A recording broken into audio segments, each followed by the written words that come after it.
Hi guys, and welcome to today's video. So I'm holding the phone because we're going to talk about phone system. Now, I wanted to talk about how to validate your phone number. If you're using ICSolutions for your phone calls, they've been asking to validate your number in some states, at least in the state that I'm using.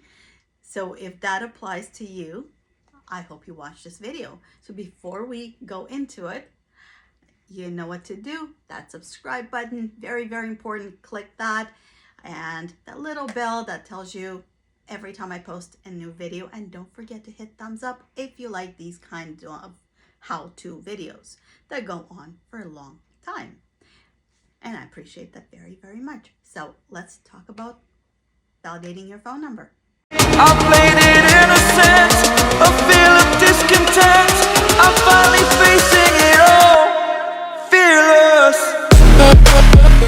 All right, so I'm going to show you how to validate your number. Now, this is a little tricky because not every state is doing it, and they do it differently for different countries. So I'm in Canada. It's done one way for me. I'm going to show you more than one way just in case. But again, this may work for you. It may not. If it does not, here's a cheat tip. You need to call them and they'll help you validate it. Because actually mine worked until it just didn't, and I actually had to call them. However, if you're in a state of Oregon and you're using ICSolutions, they have started to use this big declaration of saying you must validate your phone number. If you don't, the calls don't get through. So right now that is Oregon. I don't know about other states. I assume that that will follow wherever ICSolution is being used for phone communication. So we're going to go online and validate our phone number. And if you're not in Oregon, well, then you can just switch to state. Easy peasy. Let's go. Okay, so validating a number, like I said, as of certain date in December, ICSolutions have started to not allow phone calls unless your number is validated. They want to get rid of fake numbers, etc. I think that's the reason for it. I don't want to go into that, but you need to validate your number. I know Oregon is doing it. I don't know how many other states are, but I'm assuming that's going to go everywhere. Anyhow, so if you don't have an account with ICSolutions, well, I have a video on how to do that, so I'm not going to go into that. I have an account and we're going to go right into it. That's my account right here. So you can see my screen. Like I said, you can watch my ICSolutions video and that explains how that all works.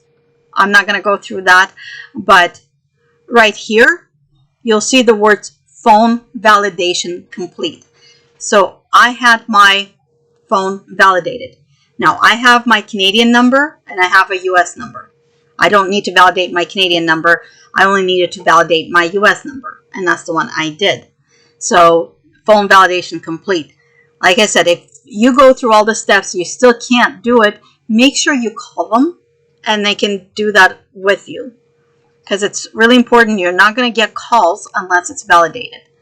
So the simplest method is right here where it says, what would you like to do?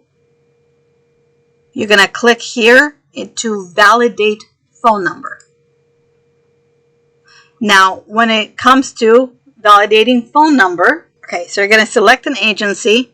I'm going to put Oregon Department of Corrections right here. So whatever your agency is, that's what you're going to do. Now you're going to put a phone number that will be accepting or receiving calls. If you're going to have visitations, video visits, then you need a number that your visits are associated with. Like my visits and my phone calls are all through the same number. But if you have a different one, you're going to have to do that to all of your numbers. So here's where you're going to put your number. And then you're going to go to continue. I'm not going to do that because my number is already validated. But you're going to put continue. And then next, it might ask you for your information. So I'm going to put a screen up for you here. It's going to ask you for your birthday. It's going to be update profile if you need to update that, and then continue. And then you're going to need to enter your debit or credit card information in there. Your card is not going to be charged at all for it. Like it says here, there's an address there for ICSolutions, but your card will not be charged. It's just this way they can validate your number. And then you're going to click continue. Sometimes they may ask you for more information. For example, they'll ask you for ID. It might ask you for your ID type. Let's say it's a driver's license, etc.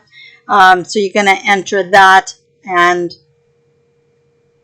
you might have to go through that step as well. It depends. Sometimes it might ask you more questions. It depends. It gets picky when the number is international, like mine. Or if it's one of the numbers that you may pay for, that's not your main number, but it may ask you for ID, so that may be your driver's license. So you're going to put that information in, so your ID type, number, state, expiration date, etc., just like it says on the screen. Once your validation is completed, you're going to click submit, and then you're going to reach that screen that says success. Your registration has been approved. You're going to click close on that one, and your number is now validated, and it will say phone validation complete. There are times where they might actually want to verify your number again. It depends how tricky that is with international numbers. So it will give you this screen right here. It would say confirm your phone validation, and it'll send you a code by SMS, meaning by text. So your phone's going to ring. It's going to have a phone call, and it's going to say your code is this. So you need to answer the phone, basically. It's going to be a text or a phone call. You need to look at it or answer it, and it's going to give you a code. You're going to enter that where it says phone validation, and then you're going to submit that, click continue, and your number will be now validated.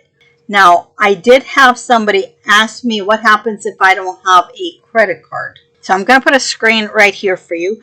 So for friends and family phone number validation, if you do not have a credit card or debit card, or maybe your cell phone's not available to validate it that way, what you can do is you can email a copy of a valid phone bill and a government issued ID. So you need something with your picture and your address. Make sure you got front and back of that, and a phone bill that matches that address. And you're going to email that to customer@ICSolutions.com. If you don't have email, you can also send it to the address shown on the screen. That's ICSolutions, customer service in Texas. So just to note that will take about 5 to 7 business days at least, maybe longer. So that is something you can do. Now, for some of you that were asking if I already have a prepaid collect account, right? Prepaid account right here, do I still need to validate your number? Yes. Even though you already have an account and you've been using it, if it's not validated, they will not put the calls through. So simply you have a number, you have money sitting on your account, but the person calling you, it's going to tell them that they can't get through. So I am international, and it did validate my number in less than 5 minutes. However, if you are having a hard time, sometimes they are picky with certain countries. Right here, I'm going to have that screen for you, how to validate an international phone number. So you're going to send the information to customer@ICSolutions.com. It's going to include phone number that you need to be validated. Make sure you include the country code. A copy of a phone bill that includes your billing address. You're going to include the ID. Make sure, again, you get front and back, driver's license, passport, anything like that, and your address. Once they process that, again, make sure that you give it at least 5 to 7 business days. And if it is approved, it will have that nice little saying under your number, phone validation complete. Another question I had was, can staff, like the prison staff, validate my phone number? No. The staff don't have access to ICSolutions. Only ICSolutions has access to ICSolutions. The staff that work in the prison, the guards, etc., they do not have access to ICSolutions. They cannot validate the phone number. Okay, I know this was not asked, but I thought I would put the screen up here because I found it helpful. So for the available services, you know that you can do phone calls and visits through ICSolutions for those who have that in the facility. Now, again, this varies from facility to facility, from state to state, but for the facility where my person is at, it allows me to put $300 as a monthly spending limit, meaning I cannot put more than $300 onto the phone per month. I actually didn't even know that until today, but I don't put that much on the phone. However, if you're putting amount, just so you know, that is a maximum amount per month. It's not going to allow you more than that. And per transaction, so 300 is for the month, but it's 100 per transaction. So if right now I'm putting money on, I can only put $100. Right here, I'm going to do that, and it's not going to ask me for credit or debit card. And I click continue. Basically, it's going to allow me up to $100 for that transaction. All right, everybody, thank you for tuning in for today's video. I'm sorry it's confusing, but hey, it's not my doing. That's ICSolutions that wants to validate the number. I hope it helped you because I was supremely confused for a long time with it. Probably still am. Anyway, now you can receive your phone calls. Good luck. And thank you again, and I hope to see you in the next one. Bye.